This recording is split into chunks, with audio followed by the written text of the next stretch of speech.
Well, it wouldn't be a Sharks Blues game without a classic confrontation between these two longtime Western Conference rivals. For the Sharks, they lose tonight 3-2 to the Blue Notes, and we're here to discuss it with you.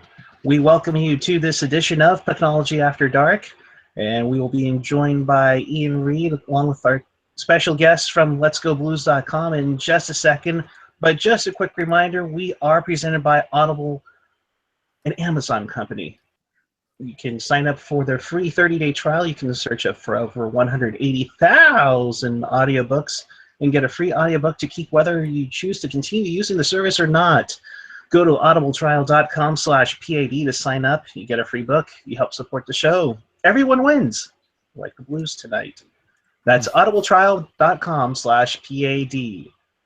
Nonetheless, make sure you always are a part of this show, and with that, we invite you to join the conversation using the hashtag PucknologyAD on Twitter. You can also follow myself at PuckGuy14 or at iReadPucknology. You can also chime in on whatever you want to talk about, Sharks-wise or Blues-wise, while we have the guys here on the YouTube chat, on the YouTube page, or on the app. All right. With that being said, first off, I'll say hello to the Great White North and Ian Reed. Hello. Hello. I'm here. You're After not expecting to be here on and off all day, I made it. So, yeah. much appreciative. Thank you so much. Joining us, of course, from the Midwest, our good friend, you recognize him from the playoffs last year, Kurt Price from Let'sGoBlues.com. Kurt, good evening, sir. Good evening, fellows. How are you guys? Fantastic. Considering, yes. Yeah. Right. Also joining us from Let'sGoBlues.com, Bill Day. Thank you very much for joining both of us tonight. Thanks for having us. We didn't know the outcome before the game, so yeah, That's true. That's true. We would have been on regardless of the outcome. So thanks for having us. We're definitely not going to blow. So yeah. Yes, we would have been like doing a happy dance, and if you want to, by all means, go right ahead. You deserve it. With that, let's kind of jump into this game tonight, and Kurt, I'll start with you on the Blues beating the Sharks 3-2. A little bit of a revenge factor from last May, but what did you take from tonight? Oh, we're even now. I think that's obvious. Yeah. No, I mean, San Jose kind of took it to the Blues early on, but ended up being a more balanced game as the game went on. I thought it was a pretty darn good game. We were talking off the air before the show started. My condolences on the phantom call on Bodker that led to the game-winning goal by Perron on the power play, which was a goal that I thought Jones probably should have had. It looked like he just kind of whiffed it, fanned at it. I don't know if he was distracted by some of the guys in front of him, but it looked like he should have seen the puck. But either or, it was a entertaining game, and I did enjoy the outcome. So it was good for Blues fans, and it was and like Bill was saying, before the show, I thought that I honestly thought the Sharks were going to tie it at the last minute there when Brodzak put the puck over the net and got the penalty. Bill, I would assume you're in similar agreement of Kurt's advice or comments. Yeah. I think as far as the game played out, it for a while, especially in the second period, it seemed like it was going to be a game, that came down to not so much what goalie made the extra save, but what goalie gave up the extra goal. And tonight it was Jones. Kind of an inexplicable goal to give up on the power play, wrist shot, not really any traffic in front of him. But yeah, I really did feel like at the end there, the Sharks were going to tie it with the 6-on-4. And I think, that's one of the biggest differences in the last 2 years for the Blues is that they have been able to escape last minutes without giving up a tying goal. That used to be their Achilles heel. I mean, we used to always, we just knew it, especially if we were going up against the Blackhawks or the Red Wings and, the Kings. We were going to give up that last minute goal, and it's a big difference this year. Gotcha. Ian, evening, good sir. What did you take from tonight? A mix of good and bad. The game overall, it wasn't like it was a bad game. It was an entertaining game. I enjoyed watching it. I didn't exactly enjoy the outcome, obviously.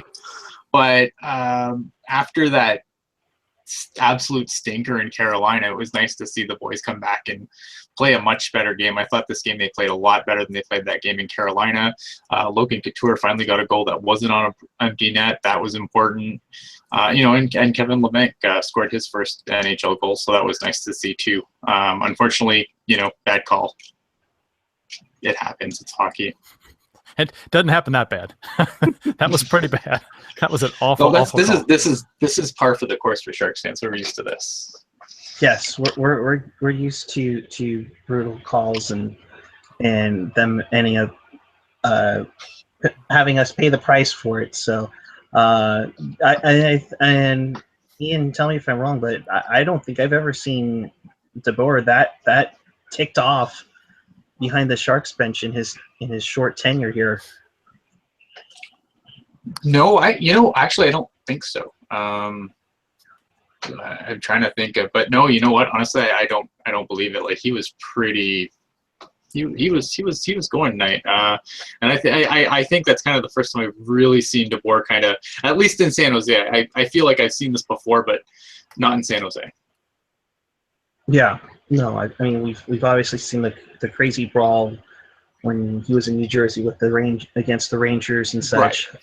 But nonetheless, Bill, I'll start with you on this. St. Louis dominated the faceoff circle against the Sharks, who've struggled against the dot lately, 61-39. What do you take from that? I mean, it's essentially the primary one-on-one battle to go your way right off the bat. Yeah, the Blues have been a very strong face-off team this year. One of the players that is kind of become a whipping boy for the fan base here is Jori Lehtera. I haven't looked at his stats for tonight, but the game the other night against Buffalo, I know he was above 60% in the face-off dot. 56%. 56 tonight. Yep. Yeah. So that seems to be the one strong part of his game that that nobody here can really put down too much. So he's been really strong. Having Patrick Berglund emerge as a true third line center. He was the previous fan favorite whipping boy here. His him being in the role that I think that he was developed into coming out of Sweden, I think is paying off. And Paul Stastny, I mean, he's over his career he's been a really good faceoff guy. So the last couple of games the Blues have used that to their advantage. It's always, like you said, it's the primary one-on-one battle, and if you're winning more of those, you're in a better position, not to fail right away. Yeah, Stastny 64% in the dot tonight. Yeah, Stastny 64%, Brodzak 61, Berglund 67, Lehtera 56, and I looking at San Jose's Hurdle at 75%, which I assume is 3 or 4. But the rest of the guys were, putrid, under 40, except for Couture was 40. So yeah, it was. Yeah, I mean, it's a big deal. I mean, you win a face-off in the offensive zone, and then good things happen for you offensively. So, and especially in tight games, that could be the difference, and it was. So yeah, it's one of those things that we've been watching out here in San Jose. What's been going on? Couture has been absolutely having a rough time in the face-off circle, and the Sharks lately as a whole have been struggling as of late. So it's always interesting to see the one-on-one battle in the dot, and to see that Lehtera is your quote unquote worst face-off person tonight at 56 just atones to how successful it can, how important it can be. Jaden Schwartz with 2 goals tonight. You guys have to be thrilled with that.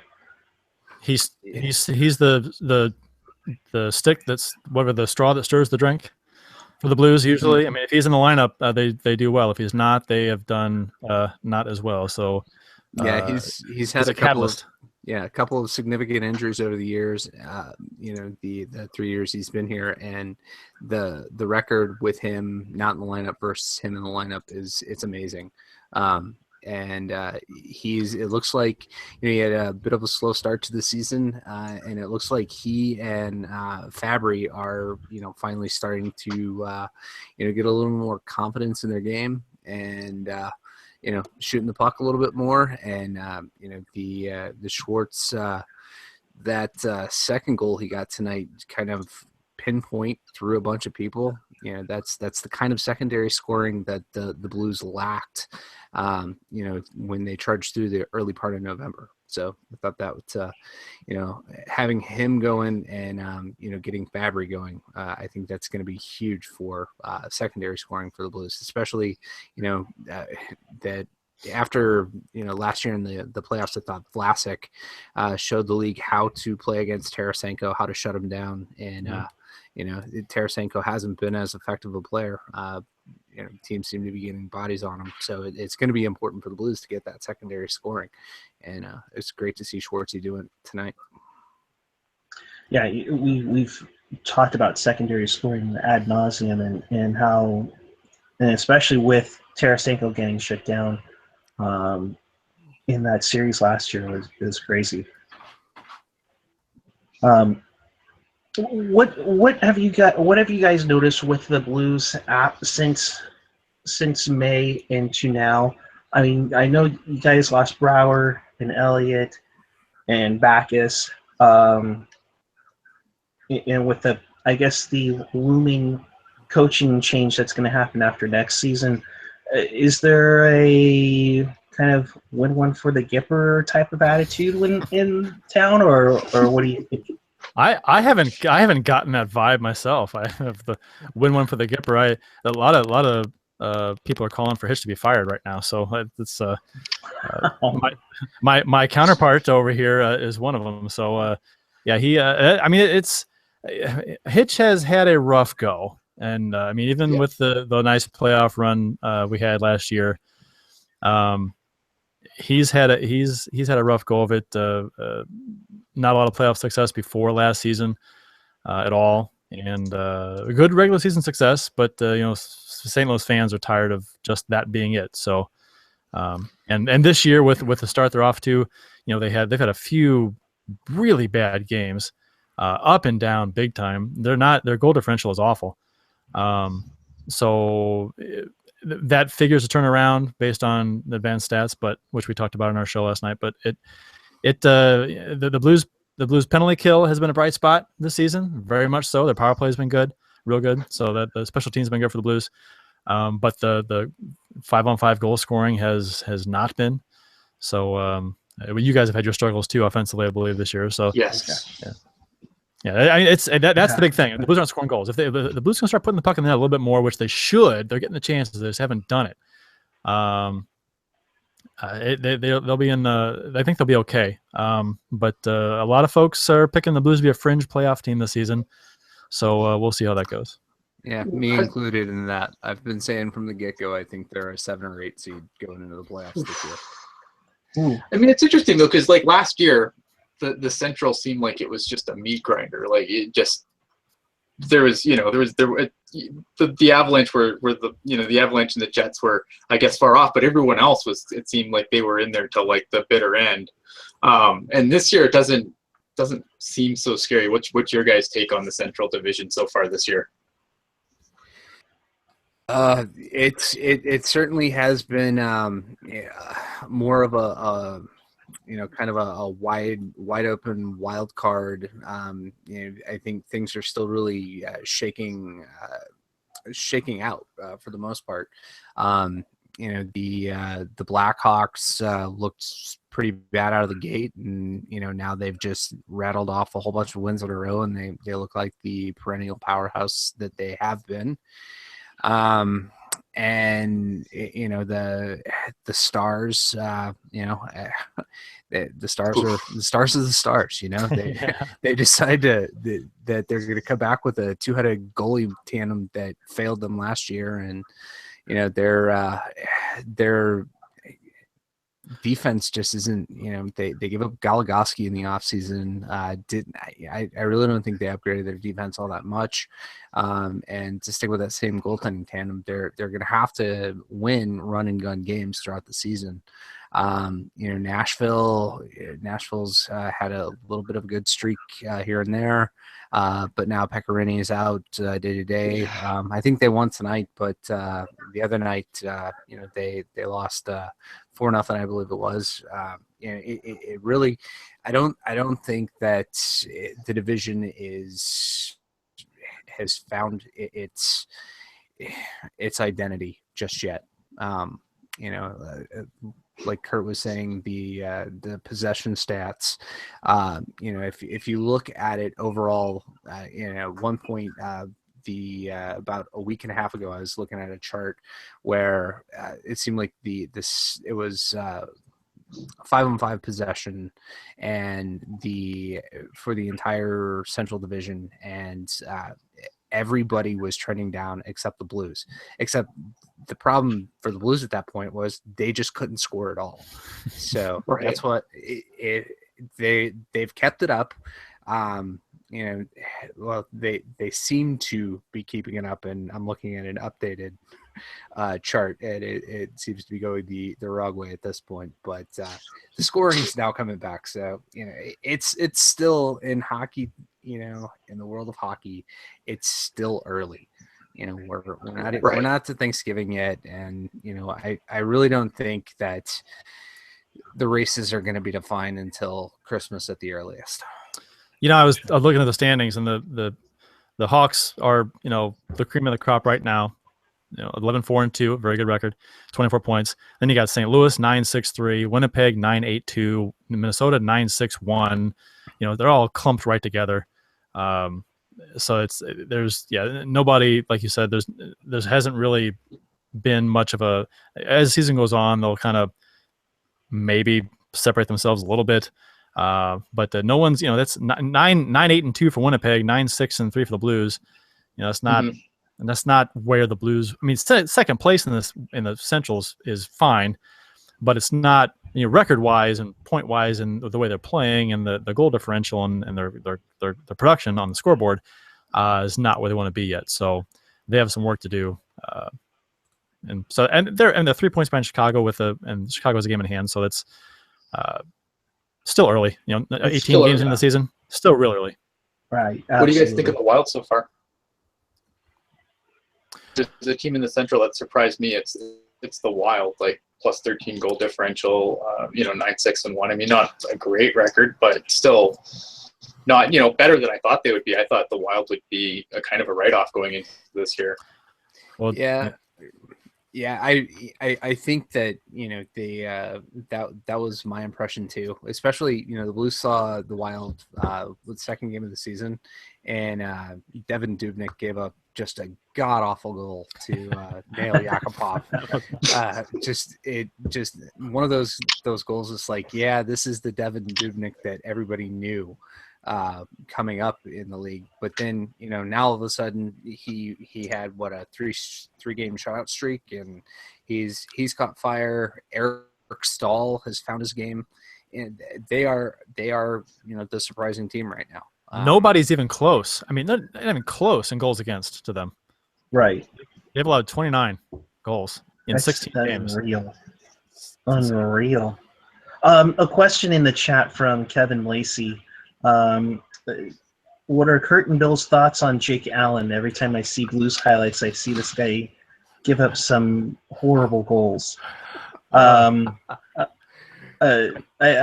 say this, preface this as we are all Kevin Lacey, and we are Sharks fans. So Bill, I'll start with you on Jake Allen, and I guess for that matter, Carter Hutton.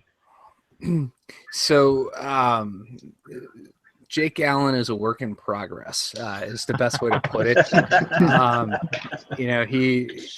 The Blues made the, I guess you could call it I don't know if you want to say smart guess, but an educated guess to go with the younger, maybe not so proven guy who's got maybe a bit of a higher ceiling, when they wouldn't give Brian Elliott the number one moniker. They weren't going to say you're our guy, and it was at that point that he asked for the trade and they gave it to him. So Allen hasn't faced the rigors as a starter for an entire season, and he's not a consistent goalie. His positioning is the thing that stands out the most when he's off his game. He's always, inches, if not feet, out of position, side to side. You're going to move him side to side. He'll wind up sliding way out and leave the middle of the net wide open. I've seen a few goals given up that way this year. But then, it seems now that there are some signs of good things to come. That I didn't like the Couture goal tonight, just kind of, right through him. And the other night against Buffalo, the first goal or the only goal that Buffalo got was kind of weak. Can't really put that all on Jake. But the point I want to make is that out of both of those games, he turned it around after those goals. I think tonight in the Blues Twitter world, everybody was split between the second goal was that Allen's fault or was it Bouwmeester's fault. I think Bouwmeester's got to be on top of guys. I'm blanking. Kevin LeBlanc. Yeah, and Bill's audio is gone. Yeah, which happened. It happened on our show to him a few times. Yeah, loose wire or something, Bill. I don't know. Wait, and I still can't hear him. Yeah. I'll pick up right there. He'll come back on. With Allen, the knock on him is that he's like Bill was talking about. His positioning it needs a lot of work. He will make the outstanding save like tonight. He had a fantastic reach back paddle save just off the goal line to Rob. Was it who was it? Oh, who was that? Wasn't Pavelski? Was it? No. But it was a great, fantastic save. And he'll make those, but he'll be out of position terribly, off his angle, back in the net, not squared up, and he'll allow a bad goal over his shoulder, which almost happened 2 nights ago when he went down off his angle, back in the net, wasn't squared up. Guy came in bad angle and took a shot, and it beat him over the shoulder off the post. And he was expecting a pass across, and it was this terrible puck play on his part. So he's got. I was an Elliott guy, and a lot of guys were. Bill was too. Right. And I was under when they traded him for what they did, they got nothing for him, basically. I would have rather the Blues kept Elliott all season long and let him go as a free agent after the season was over and got nothing, instead of trading him and lost this entire season without him and got what they got. I think Allen may be the guy eventually. He's not yet. And I think for Hitch's last year and for this team kind of being in a let's win kind of now kind of a phase, to go with Allen, it's kind of re-rolling the dice because Elliott was your guy. Elliott played fantastic last year. He earned that role. He earned that job. And when Elliott demanded to be the number one, which rightfully so, he's tired of splitting time, and they couldn't honor that, so they traded him. So he wanted to be traded. And to me, if I'm Hitch, if I'm Armstrong, I say, you know what? You've earned it. You got the number one job, and we'll see how this year plays out. If you're fantastic, maybe we assign you. Maybe we trade Elliott or trade Allen. But in the offseason, if they wanted to just let him go, I'm fine with that because they didn't get anything for him anyway. So Right. as far as Hutton goes, I like Hutton. I think he's a good backup. I'm confident with him back there, but if he's getting a lot of playing time, that's not good for the Blues. No, just because you always want to have your starter in net. Although, if you follow the show and us, if you always use the backup goaltender against the Sharks, you're almost guaranteed to win. So just so you know, that happens to us too. See, I think that happens to everyone. See, the Blues, the Blues and the Sharks, very similar teams. With the playoff disappointment, well, except for last year, you guys and us. Was so weird because history of playoff disappointments for both of our franchises, and last year, different story for both of us.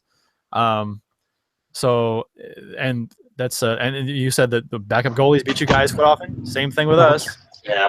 A backup goalie stops 38 out of 40, and we lose 3-2. So I got another question for you guys from the chat. It's from Zach Devine, and he just wants your thoughts on Pariako's future with the club, ceiling role, etc. He's a guy that I just love. Yeah, so Colton Parayko is going to be an assistant captain on this team, and eventually, long term, if Pietrangelo doesn't play his entire career here, I can see Parayko being the captain of the team. He was a diamond in the rough kind of guy, and he's just a steal.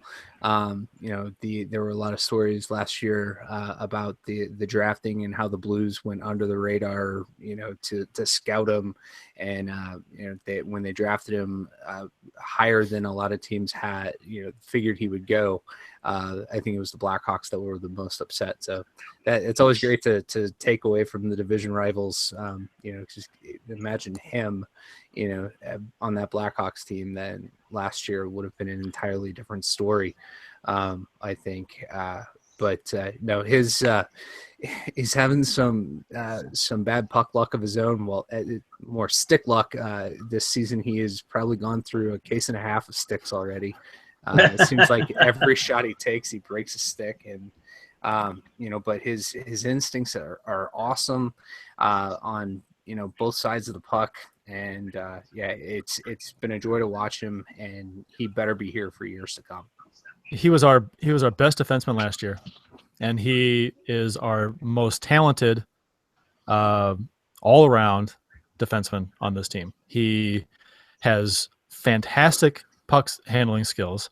His offensive instincts are top-notch, and he's fast. And he's just smooth out there on the ice.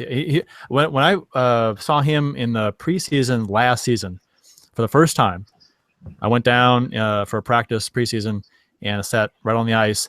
And what struck me, and people will say this when they talk about seeing Parayko in person for the first time, he's so huge, and it reminded me of Pronger. The way he looked on the ice, the way he stood, the way he skated, reminded me of Pronger. So, but I mean, he doesn't have Pronger's nastiness, or he's actually a very nice player, but he doesn't hit and use his body as much as a lot of guys like him to. But you know what he's doing is fine. I have no. He's a fantastic player, and like Bill said, I hope he's here for years to come. I would say, if it's Shattenkirk or Parayko, I'm keeping Parayko. There's no question in my mind. Pietrangelo or Parayko, if you're going to ask me if you had to trade one right now, I'd trade Pietrangelo. Right now. Yeah. Well, right now, yeah.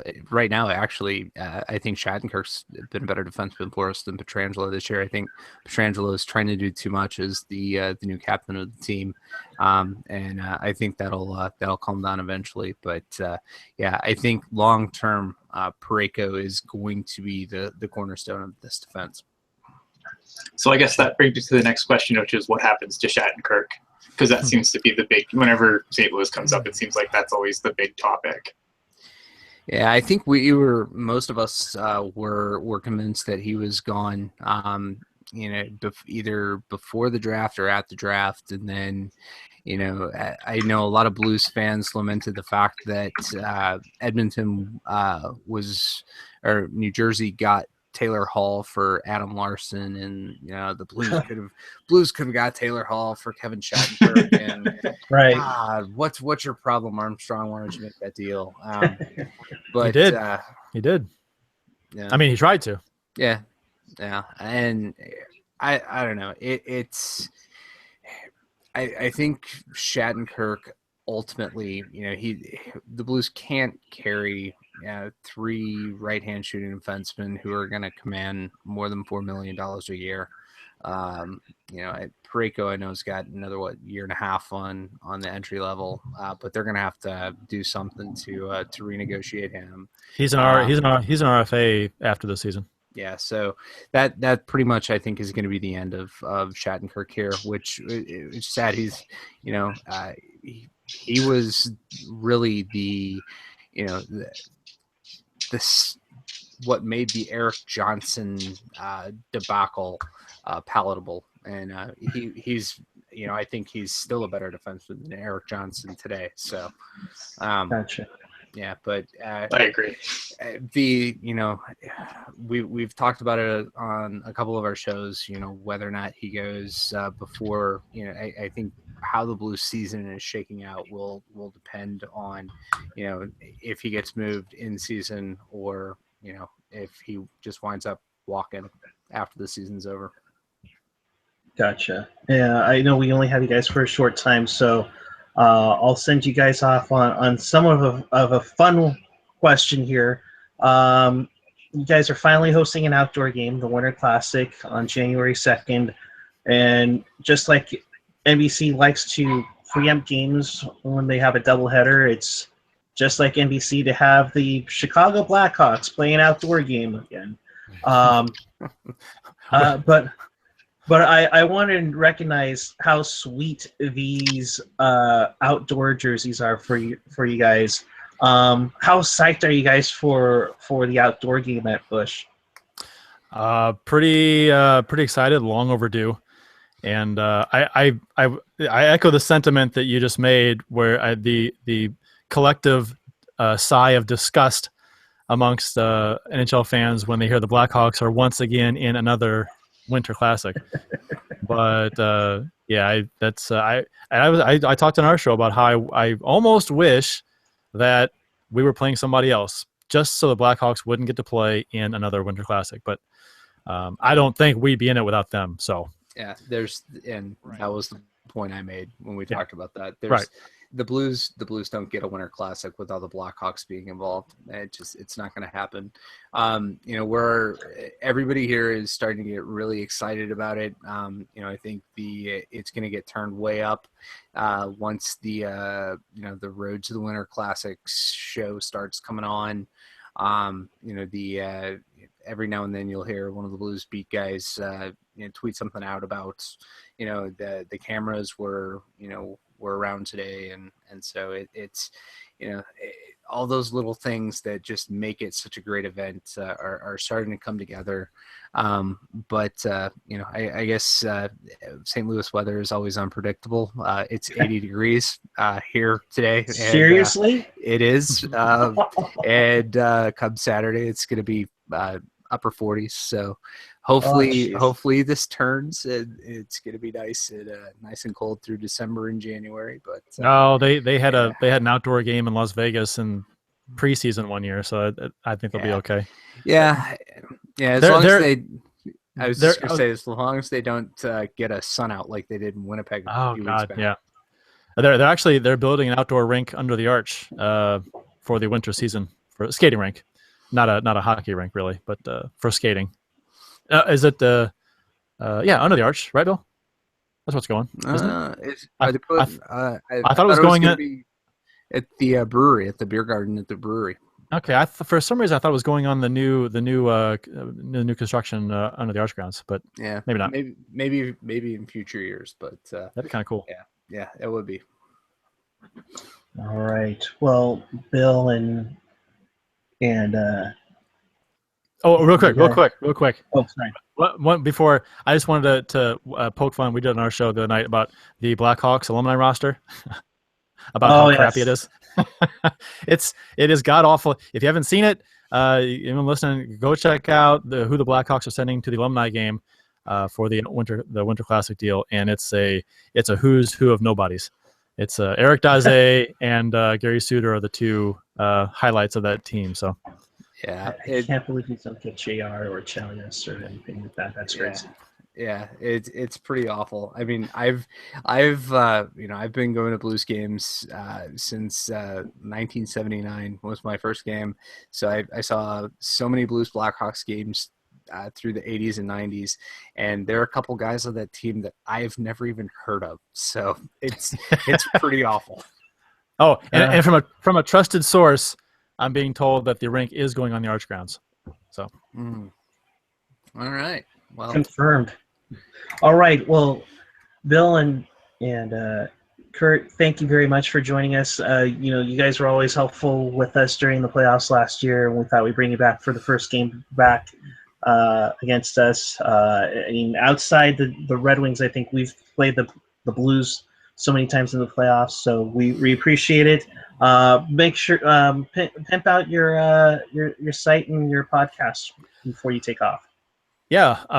Well, first off, thanks for having us on. We appreciate it. It's always a lot of fun. It was fun last year, and it's fun again tonight.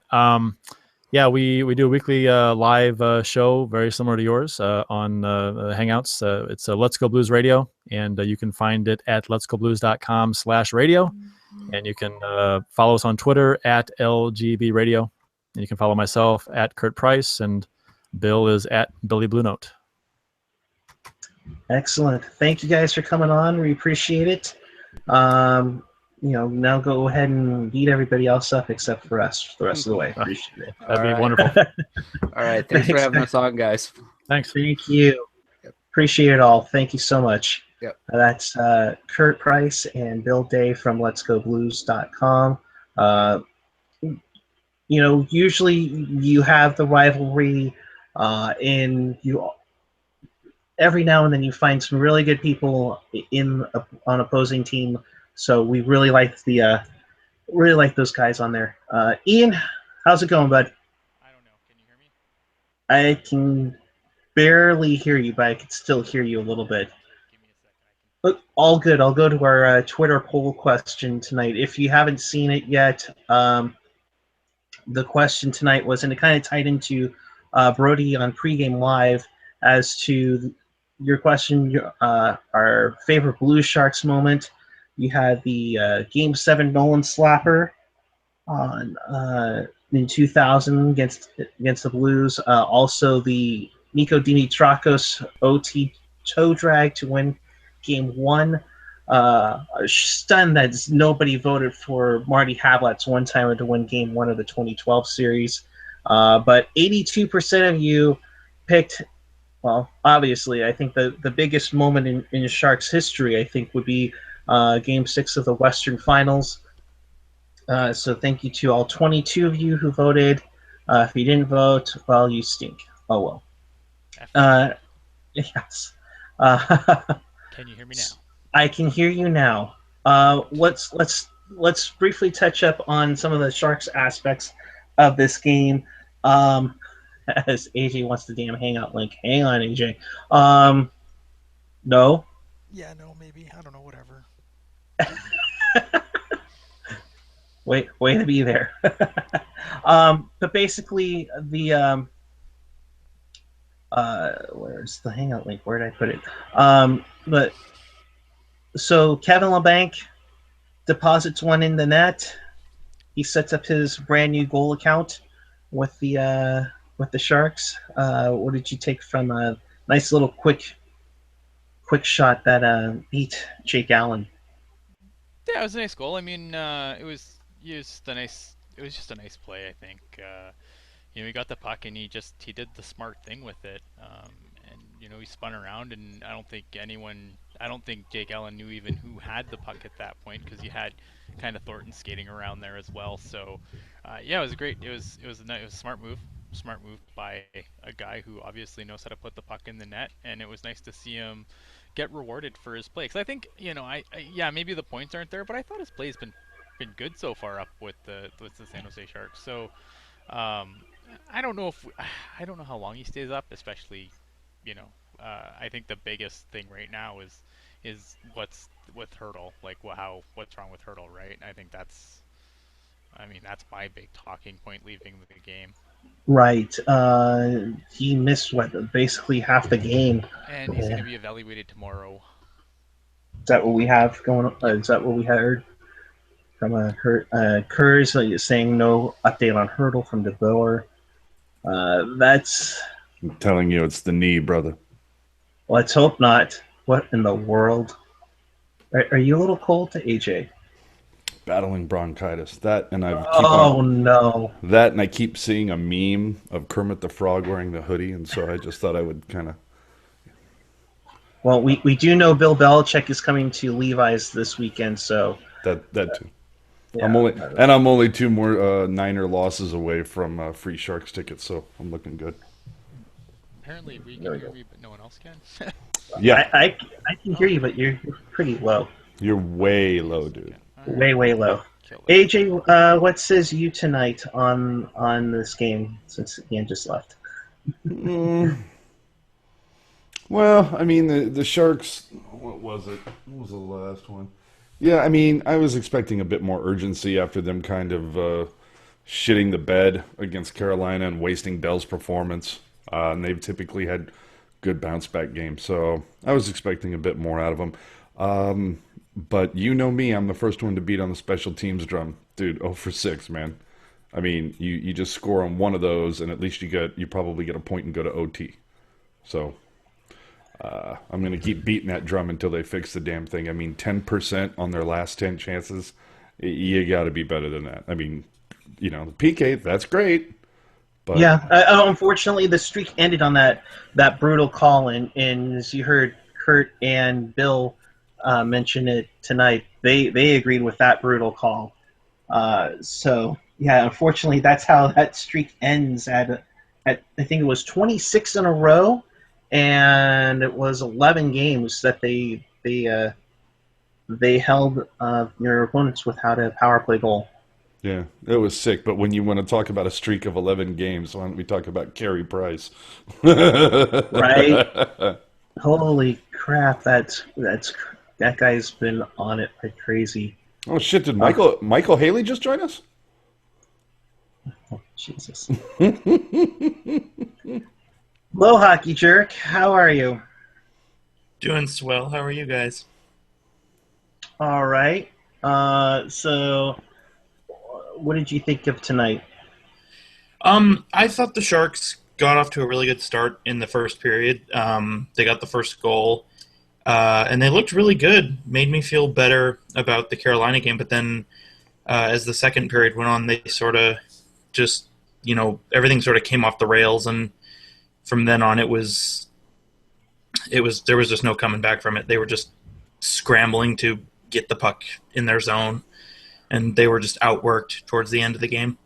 And I love how it took, almost 20 games into the season for them to finally realize, hey, what if we took Marlowe off the top power play unit and see what happens? Right? They're needing to try and find something going. I mean, 1 power play goal so far on this road trip, if I'm not mistaken. It is ridiculous. And you can even go further back into maybe the frickin' the frickin' homestand when we lost to Calgary and Pittsburgh and such. Man, I don't know, but you're going to need to do it. Ian, let's check on your audio, bud. How am I doing now? Way better. Way better. Okay. Awesome. We're back. We're back. Oh, boy. Bitches love when Ian's back. Question from Rocket LeBlanc with the Joes. Will we see more of that? I hope so. Yeah, I mean, to me, this is where he should have been the whole time. Absolutely. Yeah, I think we talked about it on Pucknology Yep. too, really early on, saying as soon as you have to give him a look. By the way, if you haven't listened to the Pucknologist, please do so the second this show ends, of course. On iTunes, SoundCloud, TuneIn, Google Play, Stitcher, MySpace. Yes, we actually do have a MySpace I page haven't now. done anything with it lately, though. It was a good week, good show this week though. Somebody on the let me just put it this way: somebody on the program took a shellacking. That's all I'll say. And like I tweeted out earlier, it's not rocket backhander, way better than no rocket backhander at all. Yep. Wow. All right, we're looking to you for questions in the chat or on the Twitter machine. Let's let your voice be heard. This is why we do this show. Use the hashtag Pucknology AD on Twitter. I have a question. If this was baseball, when does Bodker get DFA'd? Oh boy. People who are not baseball fans have no idea what I just said. I don't know. I don't know what the hell that means. Yeah, they're like, what the hell does DFA mean? This is bullshit. I was told this was a hockey show. Does DFA stand for dumb fucking awful? Just about.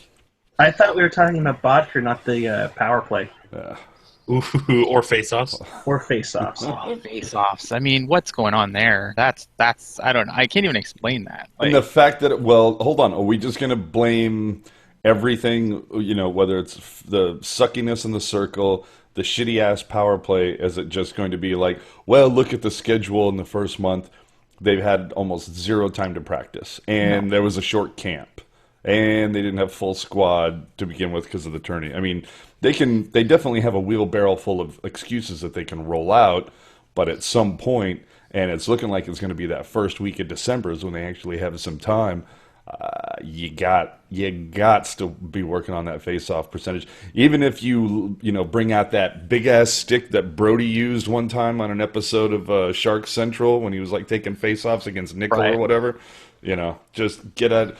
They got to do something about that face-off percentage. It is disgusting, and especially with Couture, it's like, could Couture have started off any colder this year? I mean, he can't put one in the net, and he can't own the circle. I mean, he's bringing nothing to the party.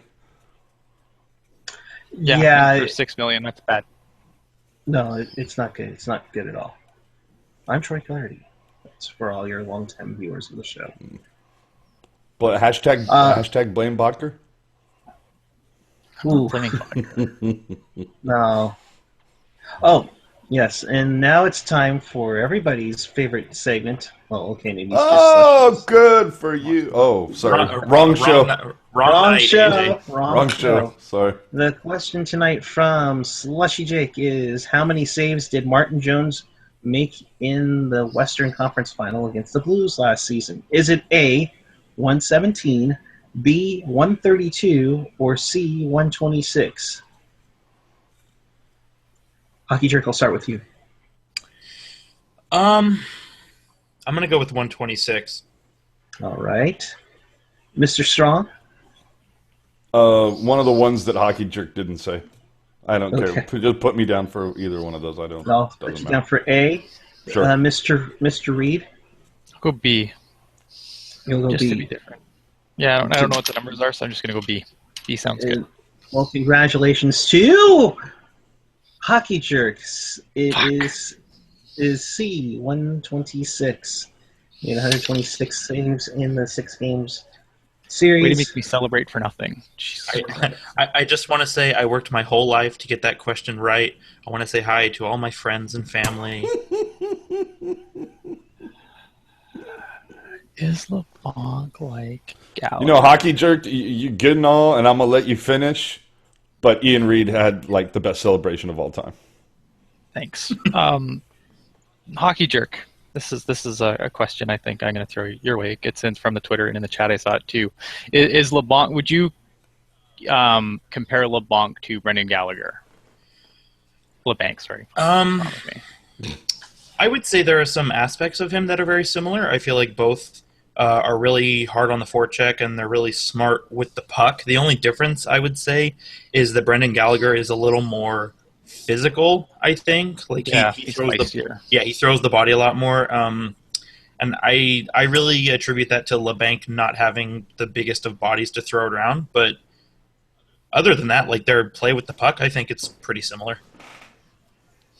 Yeah, I think I'd agree with that. I think that, and the thing too is LeBank's just at a junior, so I mean he still has some size to put on. I don't know if he'll ever be Brendan Gallagher size, but size. I mean he could, he'd probably play a similar game to that as well. Yeah, no, I agree, and it's amazing to me that he's just out of junior and he's played, 8 AHL games, and he's done, just as well, if not a little better than some of the guys who are supposed to make up our bottom 6 this year. So I think that's something to be excited for.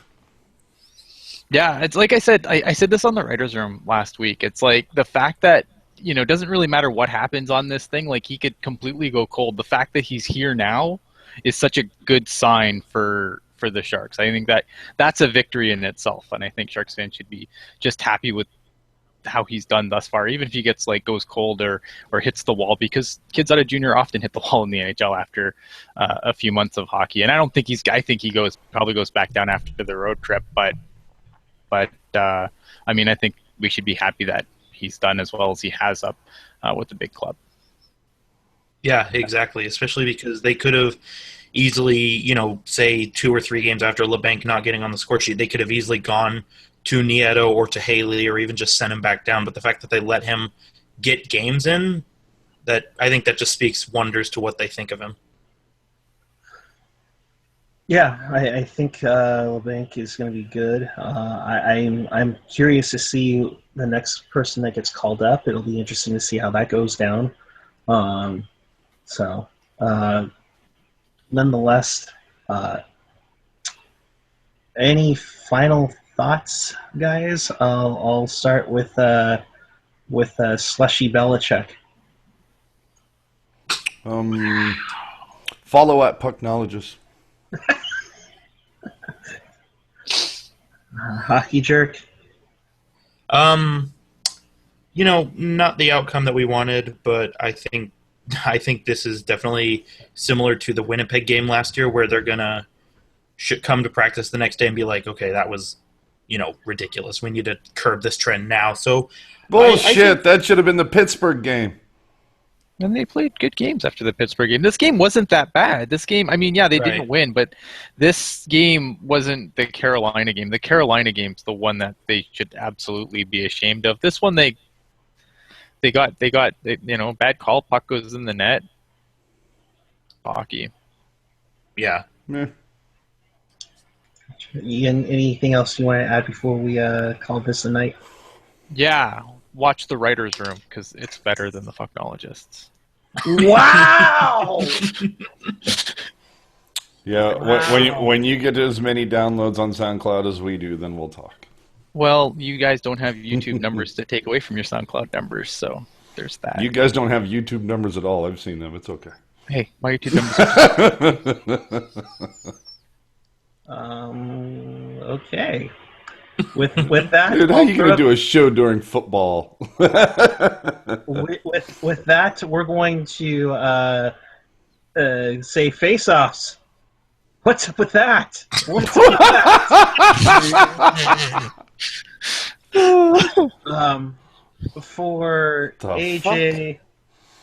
For AJ, Ian, Hockey Jerk, myself, and the rest of the crew, thank you for watching.